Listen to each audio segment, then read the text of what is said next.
want you to listen to me very carefully, because what I am about to tell you is something I have never told another living soul. Not my doctor, not my neighbor Ruth, not even the Lord in my evening prayers, because I was too ashamed to say it out loud. Last Monday morning, I boarded a city bus in Portland, Oregon. The same bus I've boarded every single Monday for the past 12 years. I sat in the same seat. I held the same worn envelope to my chest. And I cried the same quiet tears I have cried more times than I can count. But that Monday was different from all the others. That Monday, a bus driver named Daniel Carter looked in his rearview mirror, and he decided not to look away. And what happened next changed everything I thought I knew about lost time, about forgiveness, and about the kind of love that waits, even when it has no reason left to wait. My name is Margaret Rose Calloway. I am 74 years old, and this is the story of the Monday I finally found my son. Folks around here used to call me Peggy. I taught third grade for 31 years over at Irvington Elementary, right there on Northeast 7th Avenue. I knew every child on my block by name. I remembered their birthdays. I kept a tin of butterscotch candies in my top desk drawer for the hard days, and Lord knows there were plenty of those. My husband Earl and I weren't rich people. We never took a vacation that required a passport. We never drove anything newer than 5 years old. But we had a good life, a real one. A little house on Prescott Street with a creaky porch swing and a backyard lemon tree that never once gave us a single lemon, no matter how much we talked to it and watered it and prayed over it. Earl used to say that lemon tree was the most stubborn living thing he had ever encountered. And he was married to me, so that was saying something. We had one son, Michael Earl Calloway, born on a Tuesday in February during the worst ice storm Portland had seen in 20 years. The hospital lost power for 6 hours. The nurses used flashlights. And when that baby finally came into the world and I heard him cry for the first time, I thought, there it is. There is the whole reason for everything. I had no way of knowing then what was coming. None of us ever do. Back in the day, and I mean the good days, the ones I still reach for when things get heavy, Monday mornings were my favorite part of the week. Most people dread Mondays. I used to live for them. Every Monday, rain or shine, I rode the number 77 bus across town to pick Michael up from school. He was 8, 9, 10 years old. That age when children still run toward you instead of away from you. He would come flying off that school bus with his backpack half unzipped and his shoes untied, and this grin on his face like he had been saving it up all day just to give it to me. And every single time, my whole chest would just open up. After pickup, we would walk down to May's Diner on Broadway. It is a Vietnamese restaurant now. Good pho, I have tried it. But back then, May ran a little lunch counter with checkered vinyl stools and a pie case that turned slowly in the window. Michael always ordered a grilled cheese sandwich and a hot chocolate, and he always ate too fast. And he always got a burn on the roof of his mouth, and he never once learned from it. Those were the days I would give anything to have back. Not the big holidays, not the birthdays with the store-bought cakes, just those ordinary Monday afternoons at May's Diner, just the two of us and a grilled cheese and all the time in the world. I did not know then that ordinary was the most precious thing I had. Earl passed 9 years ago, Heart gave out on a Tuesday afternoon, just quietly, without warning, the way the best people seem to go. One moment he was there, the next he wasn't, and the silence he left behind was a kind I had never experienced before. Not the comfortable quiet of a house at rest, the specific, heavy, permanent silence of a life cut in half. The year after he died, everything seemed to break at once. The school district restructured pensions and my monthly check dropped by nearly $400. Then the furnace went out in November. $3,000 I did not have. Then the roof started leaking above the back bedroom, the one we had always called the reading room because that is where Earl kept his books. I had a strange feeling in my gut that winter, the kind that tells you the ground underneath you is not as solid as you thought. I drove down to First National Bank on Broadway, the one with the big brass doors and the marble floors that make your shoes click when you walk in. A young man in a gray suit sat across from me and explained very politely that my credit history was not strong enough to refinance. He was kind about it. He offered me a glass of water. I said, "No, thank you," and I gathered my papers, and I walked out of there with my chin up. I sat in my car in that parking lot for a long time before I could make myself drive home. There was only one person left to call, my son Michael. He was living up in Seattle by then. Good job at a tech company, a nice apartment in Capitol Hill, a life he had built that did not have much room in it for a mother who was struggling. I hadn't wanted to bother him, but I was scared, and a scared mother, it turns out, will eventually pick up the phone. He drove down that weekend. I made pot roast, his favorite since he was 7 years old, the kind with the pearl onions and the carrots that go soft and sweet in the broth. I set the table with the good dishes, the ones Earl and I had received as a wedding gift and barely used because we were always saving them for a special occasion. I thought, this is a special occasion. My son is coming home. He did not take his coat off. That was the first thing I noticed. He stood in the doorway of the dining room, the same doorway I had carried him through as a newborn, the same one he had run through 1,000 times as a boy. And he stood there in his coat like a man who intended to leave. He told me I had been irresponsible my whole life, that I had never planned ahead, that his father had always bailed me out, and now that his father was gone, he was expected to do the same. He said the word, burden. He said it clearly, looking right at me. He said I was a burden he could not carry anymore. And then he said the words I have never been able to forget, not in 9 years of trying. He said, "You were never the mother I needed." I sat very still. I did not cry. I did not argue.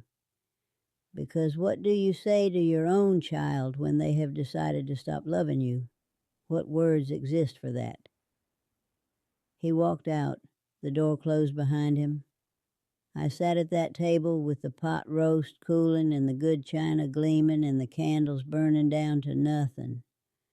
I sat there until the wax pooled on the tablecloth, and then I blew the candles out, washed the dishes, put the good china away, and I went on living because there was nothing else to do.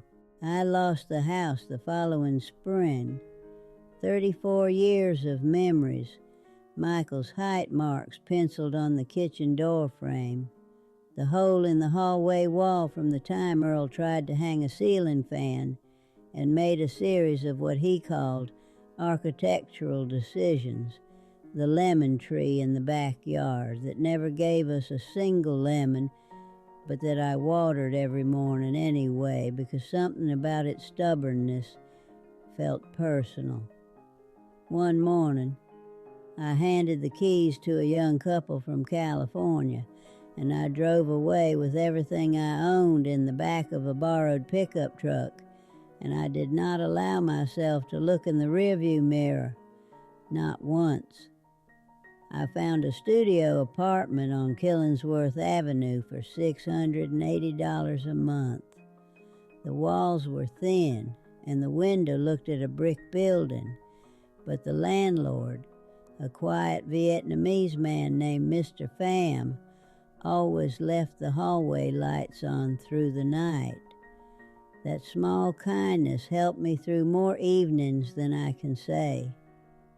It was at the neighborhood food bank that February, standing in line with my canvas bag, doing the mental arithmetic that had become my constant companion, that a woman tapped me on the shoulder and handed me a cup of split-pea soup she had gotten an extra of. She was sturdy and warm and wore a wool coat the color of pine trees. She said, "Honey, you look like you could use a friend." Her name was Ruth Dillard. She was 68 years old, and she had survived more than I knew at the time, and she had come through it all with this tremendous, unshakable warmth that I could not explain and did not question. People in town could not believe two strangers could become sisters that fast.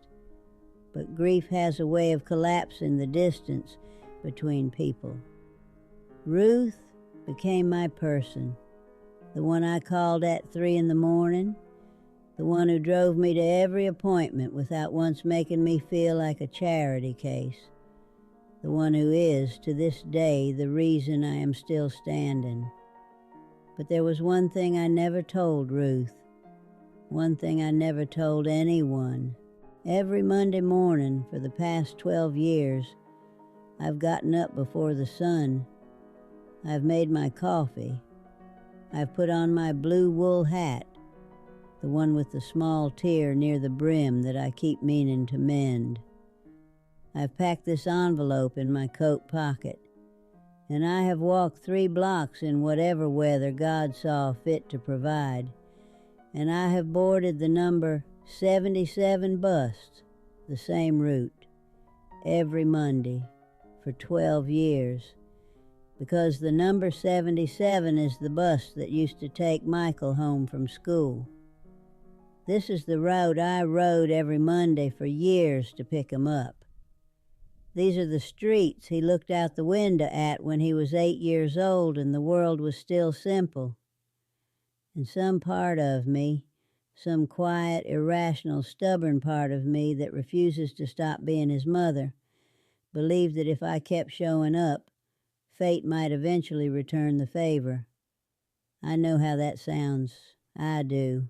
A foolish old woman riding a bus every Monday hoping for a miracle. But I want you to understand something. When you have loved someone since before they took their first breath, when you held them in the first moments of their life and felt the whole universe rearrange itself around that small weight, you do not simply stop. You cannot turn that off. It is not something you choose. It is something you are. I kept every ticket, every single one. 12 years of Mondays all in this envelope, and underneath them all, one photograph. Michael at 8 years old standing outside Irvington Elementary with that gap-toothed grin, the grin that used to make my whole world make sense. Every Monday I looked at that photograph, and every Monday I rode the whole route, and every Monday I went home alone, until last Monday.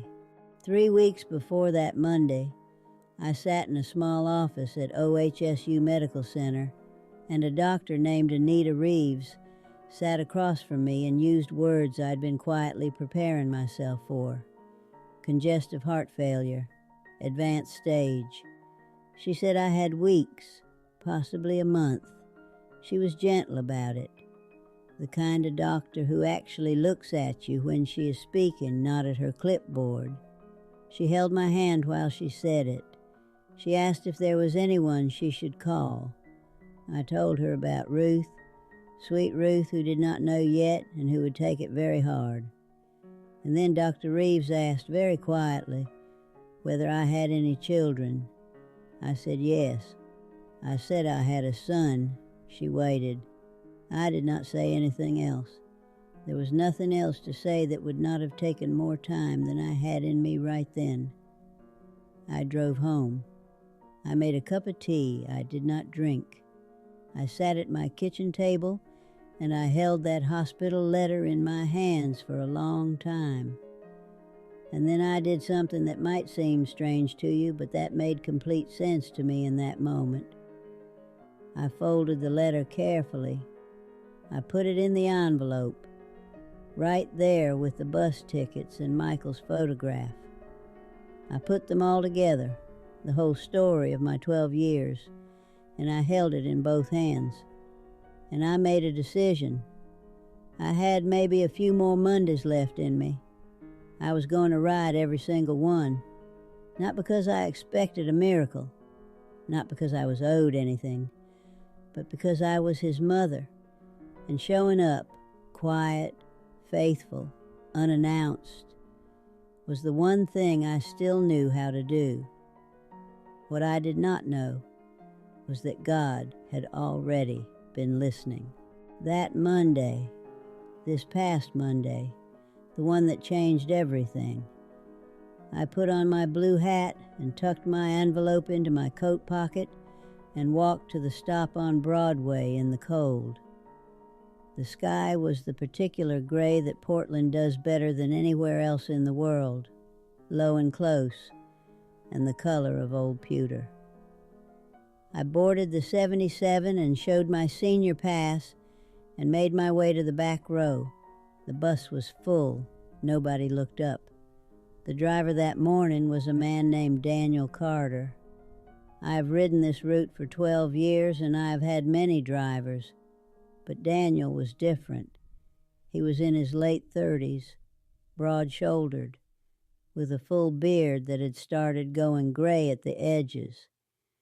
But it was his eyes that I noticed the first time I rode his bus. He greeted each passenger who boarded. Not a scripted "have a nice day," not a policy-compliant acknowledgement, a real greeting, the kind that means I see you standing there. You are a person, and I am a person, and that matters.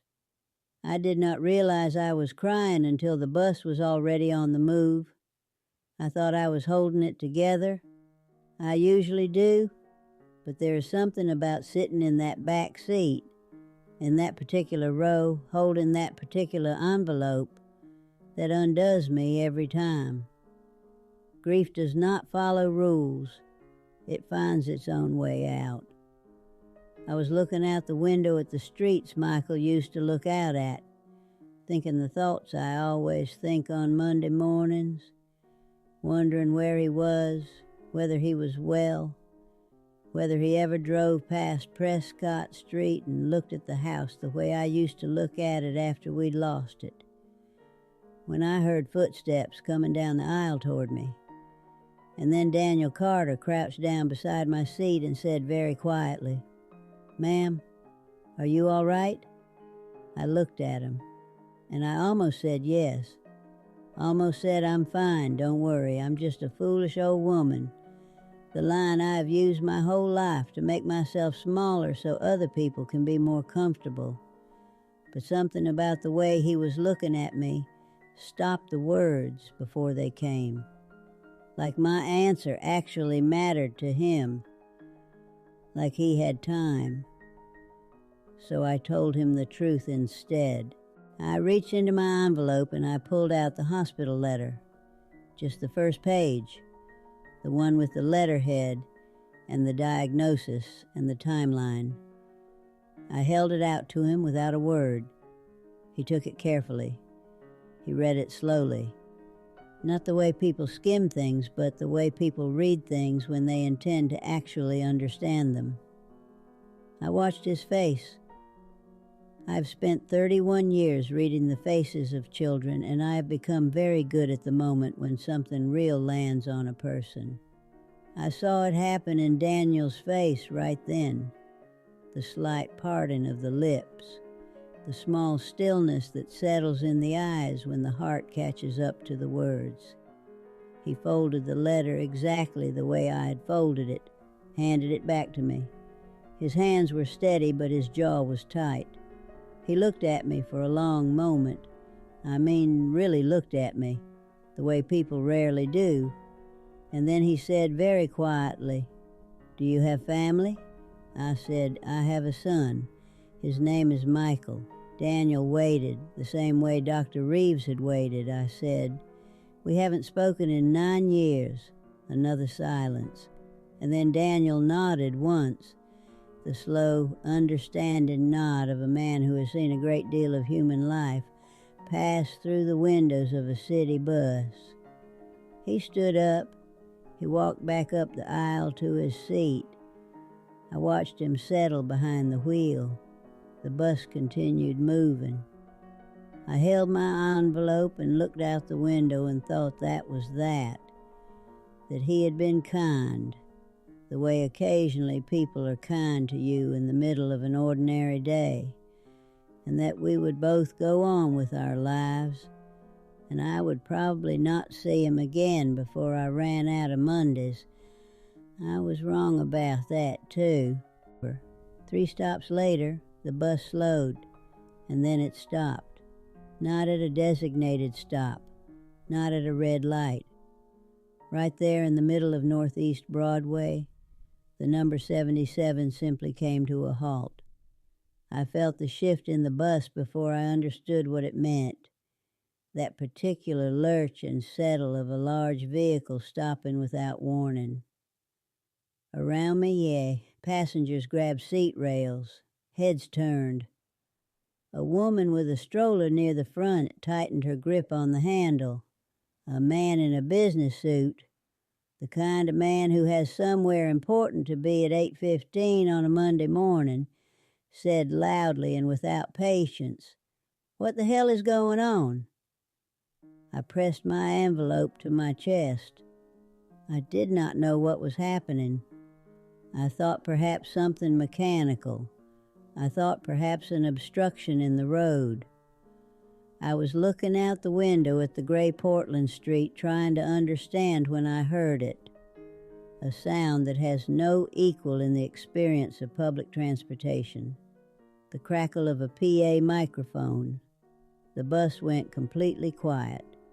Every person on that bus, 40-some strangers on their way to work, to school, to wherever Monday mornings take people in this city, every single one of them turned and looked at the front of the bus, and Daniel's voice came through the speaker, steady, careful, unhurried. He said, "Folks, I'm sorry for the stop. I just need to ask one question. I promise it will only take a moment." The bus held its breath, and then he said, "Is there anyone on this bus named Michael?" You have to understand the silence that followed. I have been a school teacher. I have stood in front of 30 children and commanded quiet with a look, and I know what enforced silence sounds like. This was not that. This was not the silence of people who have been told to be quiet. This was the silence of people who have forgotten, all at once, to be anything other than completely still. The woman with the stroller, the man in the business suit, the teenager with the earbuds, the older woman in the seat across from mine who had been reading a paperback novel and had not looked up once since she boarded. Every single one of them, motionless. I closed my eyes, I pressed that envelope to my chest with both hands, and I thought, don't do this to yourself, Margaret. Don't let yourself hope. You have been hoping for 12 years, and hope is the cruelest thing in the inventory of human emotions, because it is the one that keeps you coming back to the same place even after you know what waits there for you. but I could not stop my heart from doing what it did. 3 seconds, 4, 5, and then a sound, the soft mechanical sound of a bus seat shifting, slow footsteps, measured, uncertain, moving from somewhere near the front of the bus, and a voice, a young male voice, quiet and confused. It said, I'm Michael. What's going on? I opened my eyes. Daniel looked at the young man, this stranger, this Michael, and he said something I will never forget as long as I live. He said, "Sir, there is a woman at the back of this bus. She has ridden this exact route on this exact bus every Monday morning for the past 12 years. She never told anyone why. But this morning she showed me a letter, and I believe she has been hoping she might see you." The young man, he was in his late 20s, dark hair, a gray jacket, the kind of tired that lives behind someone's eyes when they carry something heavy. He went still, and then he started walking toward the back of the bus, slowly, like a person walking toward something they're not sure they want to reach. I watched him come. I want to tell you what it is like to sit in the back of a public bus with 40 strangers watching you, while a young man you may or may not know walks down the aisle toward you. There are not words for it exactly. It is the feeling of your whole life pressing into a single moment. Every Monday, every ticket, every time I had looked at that photograph in the lamplight and wondered whether love was enough to bridge 12 years of silence, all of it arriving at once. He stopped about 4 rows from me. He looked at me, and his face was uncertain, searching, the face of a man trying to place someone he thinks he might know from a long time ago. I reached into my envelope, and I took out the photograph. I held the photograph up, just held it out toward him without a word, the way you hold something fragile, with both hands, carefully, like it might dissolve. For a moment, nothing happened, and then I watched the color leave his face, not slowly, all at once, the way a light goes out. His mouth opened slightly. He took 1 step forward and stopped. His eyes moved from the photograph to my face and back to the photograph, and I could see the precise moment it happened, the moment the picture stopped being a picture of a stranger's child and became something else entirely. Because that little boy in the photograph, that 8-year-old standing outside Irvington Elementary in his winter coat, with his backpack half unzipped and that extraordinary gap-toothed grin, was him. This young man standing in the aisle. It was unmistakably, undeniably him. The same jaw, the same slight tilt of the head, the same small scar above the left eyebrow from the time he fell off his bicycle on the Prescott Street sidewalk, and I held him in my lap on the front porch steps while he cried, not from the pain he always insisted, but from the indignity. He stared at that photograph for a long time, and the bus around us was so quiet I could hear the rain beginning to come down harder against the windows, that specific Portland sound, steady and gray and relentless. And then he looked up at me, and he said, in a voice so small I almost did not hear it, "Mom." He reached up and touched the side of his face, right here, the jaw, just below the ear. He had done it in the photograph too, at 8 years old, and he had done it every time he was nervous or uncertain or working through something difficult for as long as I could remember. He used to do it at the dinner table when he couldn't decide what he wanted to say. He did it in the back of the car on the way to the first day of 4th grade. He did it the day he told Earl and me he was moving to Seattle, standing in the kitchen with his hands in his pockets, touching his jaw, not quite looking at us. 40 strangers on a Portland City bus watched him do it now, and a few of them, I heard it, a few of them made small sounds. A soft exhale, a woman pressing her fingers to her lips, the specific collective noise of people who have just understood something they were not expecting to understand. I said to him, "Hello, sweetheart." My voice was steady.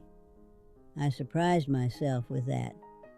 31 years of standing in front of a classroom full of children will give you a steadiness you do not always feel inside.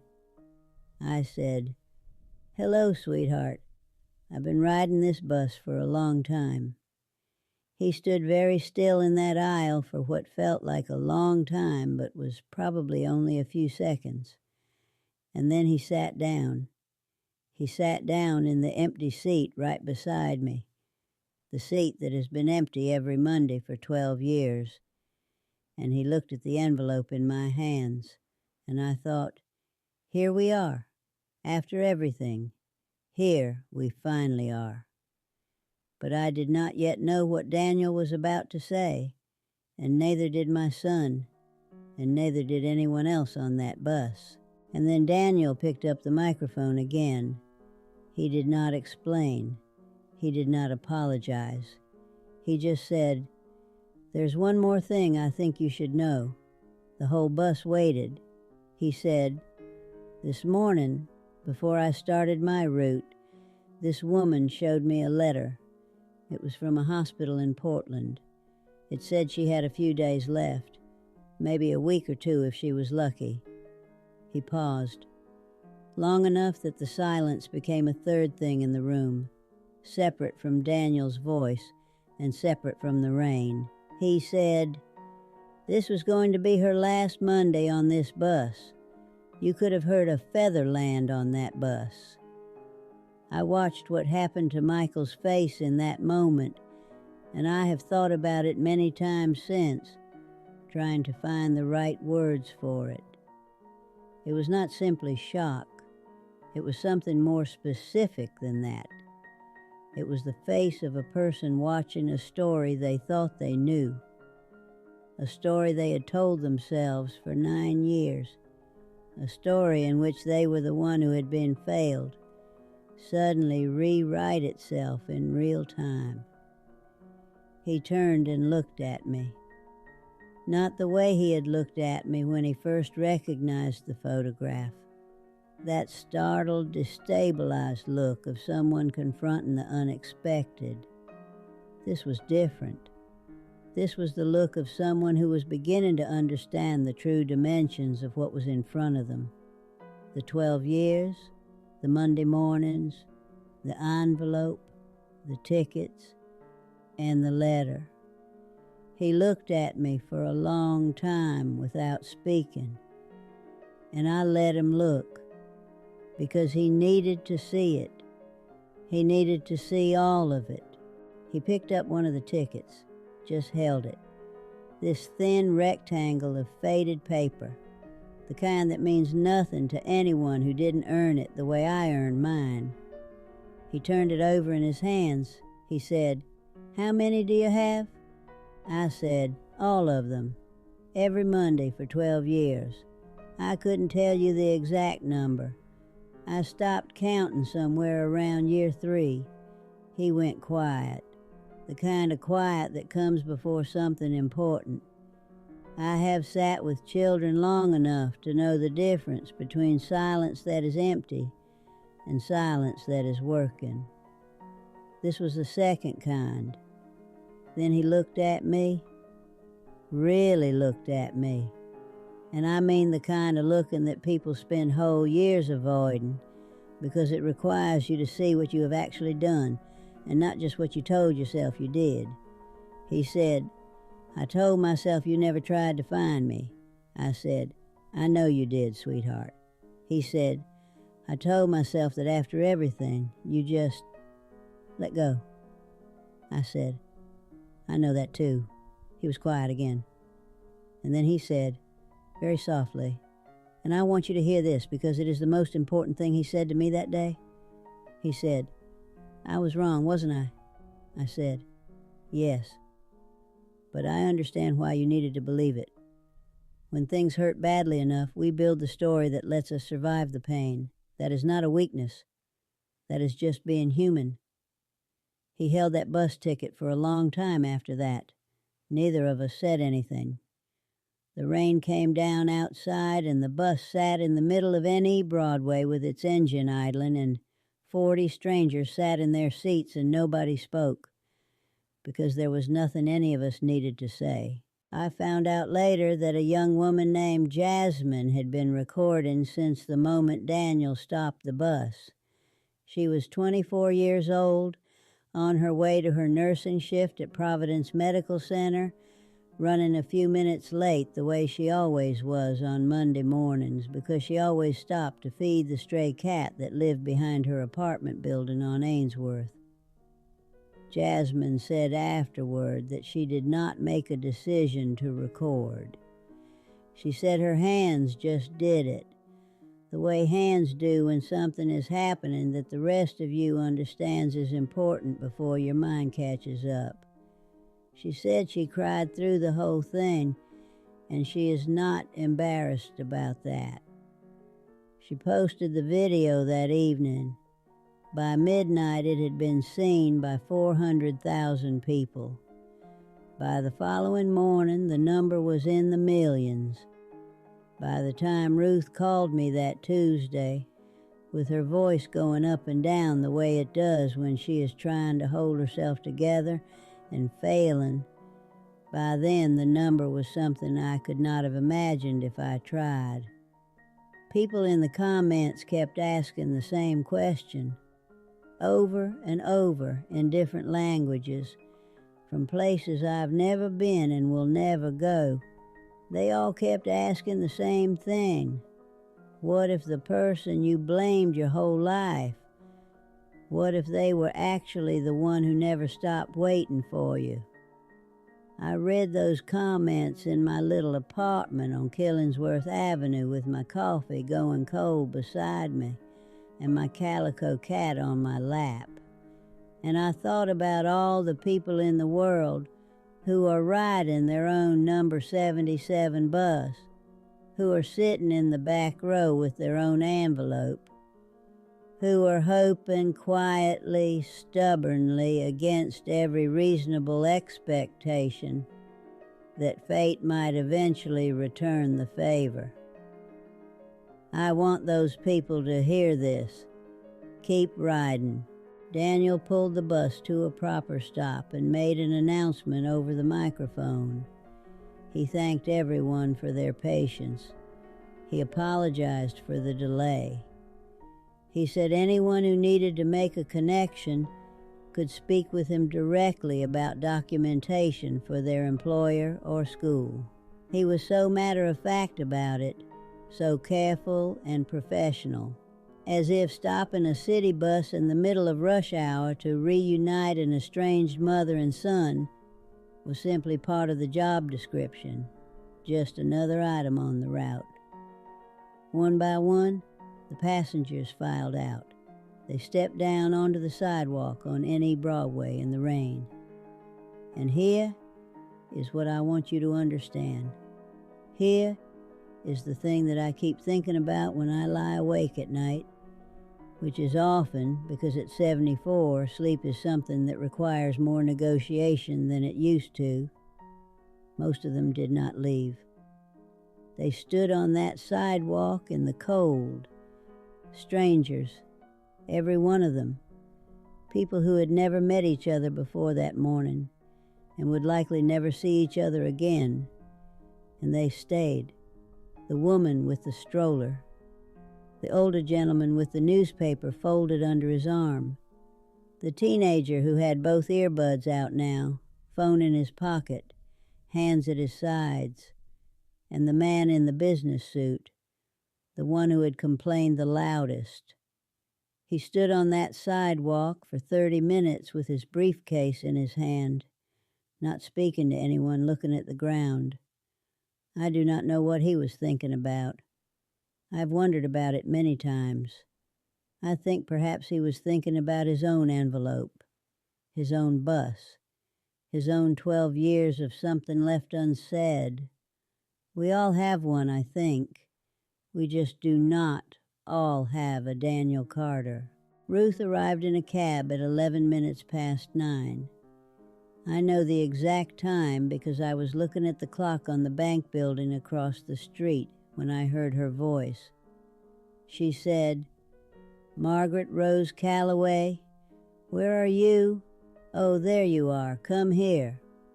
And she wrapped both arms around me the way Ruth Dillard wraps her arms around people, which is to say completely and without reservation, like she is trying to communicate with her entire body that you are loved and you are not alone and everything is going to be all right, even when it isn't. She was laughing and crying at the same time, which is something Ruth does better than anyone I have ever known. She pulled back and looked at my face, and then looked past me at Michael, who was standing a few steps back watching us with an expression I recognized from when he was a boy. That particular look he got when something was happening in front of him that he didn't fully understand but could feel was significant. Ruth looked at him for a long moment, and then she looked back at me. She said, "Honey, is that your—" I said, "Yes." She put one hand over her mouth. Her eyes went full. And then she straightened up because Ruth Dillard does not stay undone for long, and she turned to Michael and she said, "Young man, your mother has been riding a bus every Monday for 12 years looking for you. You better have a very good reason for that." Michael opened his mouth, closed it, looked at me. I said, "Ruth." She said, "I'm not wrong, Margaret." I said, "No, but maybe give the boy 5 minutes before you start on him." She thought about it. Then she took my hand and held it and said, "Fine, but only 5. That was Ruth at her most restrained. At some point, while Ruth was holding my hand and conducting what can only be described as a one-sided prosecution of my son, lovingly in her way, I watched Michael walk over to Daniel. He extended his hand. Daniel took it. They stood there in the middle of the sidewalk on N.E. Broadway, shaking hands. And it was the kind of handshake that lasts a few seconds longer than handshakes usually do. The kind where neither person wants to be the first to let go, because letting go would mean acknowledging that the moment is over. I could not hear what they said to each other. The traffic noise, the rain, it carried their voices away. But I saw Michael's lips move, and I saw Daniel listen, and I saw Daniel nod with the particular nod of a man who does not require thanks and is slightly uncomfortable receiving it. Later, weeks later after everything, I asked Michael what he had said to Daniel that morning. He thought about it for a while. Then he said, "I asked him why he did it, why he stopped the bus, why he got involved at all when it was none of his business." I said, "What did he say?" Michael looked at me and said, "He said, in 30 years of driving that route, nobody had ever ridden his bus every Monday for 12 years and not had a reason worth knowing about." I sat with that for a long time.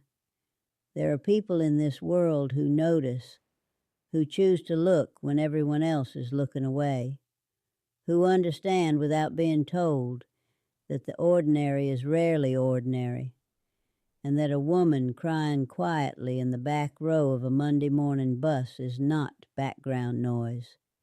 She is somebody's whole story. Daniel Carter is one of those people, and I will be grateful to him for whatever time I have left. After everything, after Ruth and the handshake and the video and the strangers on the sidewalk, Michael and I sat down on the bus stop bench together. The same bench I've sat on dozens of times over the years, waiting for the 77 to come around again, waiting on the off chance that this Monday would be different from the last. We sat there for a while without speaking. And I want to tell you something about silence between two people who have not spoken in 9 years. It is not the same as the silence between strangers. It is heavier than that, but also, in a strange way, more familiar, like a room you have been locked out of for a long time. When you finally walk back in, the furniture is exactly where you left it. Even the smell is the same. And you understand, standing there, that some part of you has been carrying the blueprint of that room with you the whole time you were gone. Michael put his hand over mine. He did not say anything. I did not say anything. We sat on that bench in northeast Portland in the rain with the number 77 route stretching out before us, and the gold morning light coming through the clouds the way light sometimes does in this city, sudden, unearned, extraordinary, and we just sat together. I thought about the pot roast, the good china, the candles. I thought about the lemon tree. I thought about all the Mondays, and I thought, you do not undo 9 years in a morning on a bus stop bench. You do not unwrap all of that hurt and lay it out and explain it away in a single conversation. That is not how it works. That has never been how it works. But you can begin.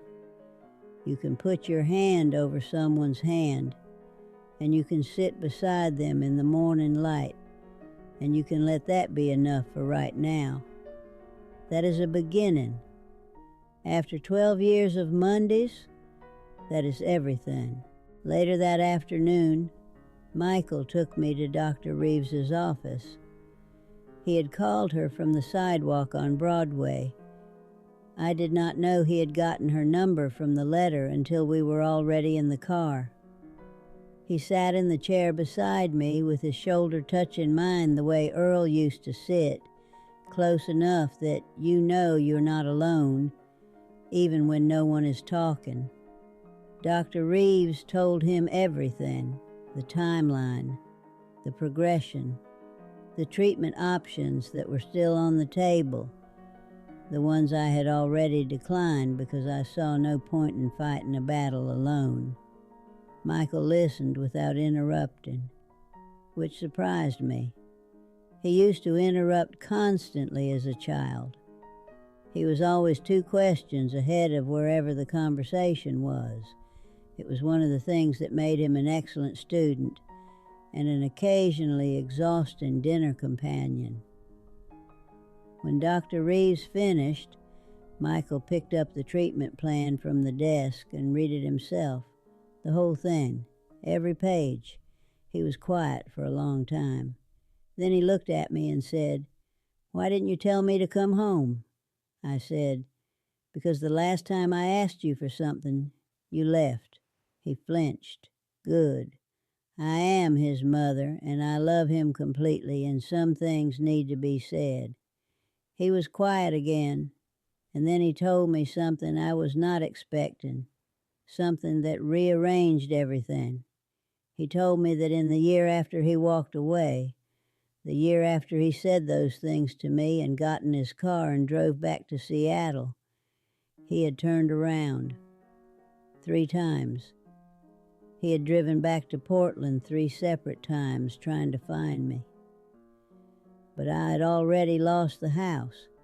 The new owners at Prescott Street didn't know where I had gone. He had called the school district and been told my records were private. He had sat outside Irvington Elementary for an hour one afternoon just in case. He had been looking for me this whole time. He had just run out of places to look. I stared at him. I thought about my apartment on Killingsworth, about the thin walls and Mr. Pham's hallway light, and all those Monday mornings on the 77. I thought about how close we had been to each other in this city, in the same neighborhoods, right in the same streets, and how completely invisible we had managed to make ourselves to each other. We had both been searching, at the same time, in the same city. All it had taken was one bus driver who decided to look up. Michael did not go back to Seattle. He called his employer that same evening and arranged a leave of absence. He told them there was a family situation that required his presence. They asked if he needed anything. He said, "Just the time." They said, "Take what you need." He slept on my pull-out couch. It is the kind of pull-out couch that was never designed to be slept on by a full-grown adult. The bar in the middle makes itself known by about 2 in the morning, and he woke up stiff every single day and complained about it with great creativity, and I loved every word of it. I made coffee, and we sat at the small table, and sometimes we talked about the hard things, and sometimes we just sat together in the particular silence of people who are learning how to be around each other again after a long time away. He brought me geraniums, red ones, the kind I used to keep on the porch at Prescott Street. He set them on the windowsill without making a big production of it, just set them down and said, "I thought the place could use some color." I did not say anything. I just looked at those red geraniums on my windowsill and thought, there it is. There's the whole world right there in that pot. The next Monday, we rode the 77 together. He sat in the back row beside me, in the same seat that had been empty for 12 years. And he looked out the window at the streets he used to look out at when he was 8 years old. Daniel was driving. When we boarded, he just said, "Good morning, Margaret," the same way he always had. But I saw him look at Michael, and I saw the corners of his eyes do something, and I thought, some kindnesses are too big for words, and that is perfectly all right. Dr. Reeves is cautiously optimistic about the new treatment. Cautiously. She is a careful woman, and I respect it in a physician. But Michael comes with me to every appointment now. He sits in the chair and asks the questions I forget to ask, because I have never been very good at asking for things. And Dr. Reeves answers them with the same patience she has shown me from the beginning. I do not know how many Mondays I have left. I have stopped counting them. I count what is inside them instead. I have been writing things down, not instructions, not a list of things to settle or debts to clear, just memories, the things I want Michael to have when I am gone, not because he will not remember them on his own, but because I want him to know that I remembered them, that I held on to them, that all those years of silence did not erase a single one. The lemon tree, the checkered vinyl stools at May's Diner, the way Earl hummed off key in the shower every morning of his adult life and never once seemed to notice he was doing it. The height marks on the kitchen door frame at Prescott Street, Michael at 7, at 9, at 11, the pencil lines going higher each time with his name, and the date written in Earl's neat print beside each one. I hope whoever owns that house now did not paint over them. I used to think that 12 years of riding a bus alone every Monday morning was the saddest thing about my life, the most futile thing, the clearest evidence that I was a foolish woman who could not accept that some things, once broken, do not go back together. I do not think that anymore. I think it was the bravest thing I ever did. braver than losing the house without falling apart, braver than standing in the food bank line with my chin up, braver than sitting at that table with the good china while my son said the words he said and not breaking apart in front of him. Because hope, the sustained, daily, unreasonable kind of hope, is not weakness. It is the hardest work there is. And I did it for 12 years without knowing whether it would ever matter. It mattered. If you are listening to this and you're carrying a silence with someone you love, if there's a conversation you have been waiting for the right moment to have, or a phone call you have been putting off because you're afraid of what they might say, or a door you've been standing outside of for years because you cannot quite bring yourself to knock, I want you to hear me. There may not be another Monday. There may not be another bus. There may not be a Daniel Carter on every route to stop the world and create the moment for you. But you have hands. You can knock on the door yourself. At my age, you start to understand that family is not just about blood. It is about who shows up. It is about who stays. It is about a woman who rides the number 77 bus every Monday for 12 years, because love does not expire just because someone tells it to.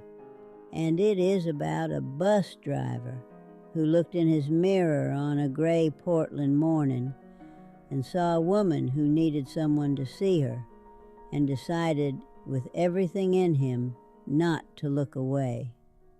That is the whole story. That is all of it. That is enough. If Margaret's story touched your heart, please like this video and share it with someone who still believes that family should never be forgotten. Because somewhere out there is a mother riding a bus every Monday morning, and she deserves to know that someone is listening. And if you'd like to hear another story about family, regret, and second chances, click the video on your screen right now, because every life carries a story like this one, and every story deserves to be heard.